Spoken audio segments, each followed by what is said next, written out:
কিন্তু আমরা অনেক শুনি, আমরা শুনতে অনেক চাই, কিন্তু আমরা আমল করতে চাই না। আর আমরা আহলে হাদিস সমাজে একটা সমস্যা খুব বিদ্যমান বেশি দেখা যায় যে আমরা শুধু জোরে আমিন বলা, নামাজে রফুল ইয়াদাইন করা, 8 টাকার তারাবি পড়া, বুকের উপরে হাত বেঁধে নামাজ পড়া, আমরা মনে করছি এগুলোই ইসলাম। অনেক ক্ষেত্রে এগুলো নেই, আমাদের বেশি মাতামাতি আছে। কিন্তু ইবাদত, জিকির, আজকার, তাসবিহ, তাহলিল, কোরআন মাজিদ পাঠ করা, নফল সালাত আদায় করা, সুন্নাত আদায় করা, অনেক ক্ষেত্রে আমরা গাফেল আছি না নাই? এদিক দিয়ে আমাদের হানাফি ভাইরা এগিয়ে আছে। আপনি যতই মনে করেন না কেন, তারা সুন্নাত নামাজ বেশি পড়ে, নফল নামাজ বেশি পড়ে, জিকির আজকার, বিদাতি জিকির আজকার হলেও তারা বেশি করে কি করে না? ওরা করে, মানে ওরা ইবাদতে আমাদের চাইতে এগিয়ে আছে না নাই? কিন্তু ওই হাদিস যেটা পেশ করেছি, ইবাদত বেশি করলে সে ব্যক্তি যে জান্নাত যাবে এমনটা নয়। আল্লাহ সুবহানাহু ওয়া তাআলা বলছেন কোরআনুল কারীম সূরা মুলক 67 আয়াত নাম্বার 2, আল্লাযী খালাকাল মাউতা ওয়াল হায়াতা লিয়াবলুয়াকুম আইয়ুকুম আহসানু আমালা।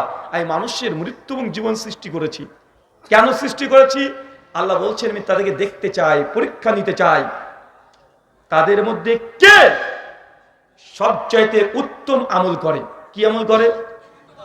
আর ওই শব্দ হচ্ছে আহসানু আমালা, মানে বেটার, বেস্ট, একদম সুপারলেটিভ, সব চাইতে ভালো আমল কে করতে পারে এটা পরীক্ষা। মানে কত আমল করবেন এটা পরীক্ষা না, আপনি কত রাকাত নামাজ পড়বেন এটা আল্লাহ পরীক্ষা করেন না, আপনি কত কোটি টাকা দান করছেন এই জন্য আল্লাহ আপনাকে সৃষ্টি করেনি, আপনি কতবার হজ করেছেন এই জন্য আল্লাহ সুবহানাহু আপনাকে সৃষ্টি করেনি, আপনি নামাজ কত রাকাত পড়েছেন এটা আল্লাহ দেখার জন্য সৃষ্টি করেনি। আল্লাহ সৃষ্টি করেছেন আহসানু আমালা, উত্তম আমল, ভালো আমল, দামি আমল কে করে এটা দেখার জন্য। রমাজান আসছে সামনে, মসজিদ দ্বন্দ্ব ঝামেলা লেগে যাবে। তারাবি 20 রাকাত না 8 টাকার আছে না নাই? আপনি 20 পড়বেন না 20,000 রাকাত পড়বেন, এই মাসালার জবাব আমি দেব না। তবে আপনাকে একথা বলি, আপনি 20 টাকার তারাবি পড়েন আর 40 টাকার পড়েন আর 8 টাকার তারাবি পড়েন, এর চেয়ে গুরুত্বপূর্ণ যে ইবাদত আপনি কতক্ষণ ধরে করছেন।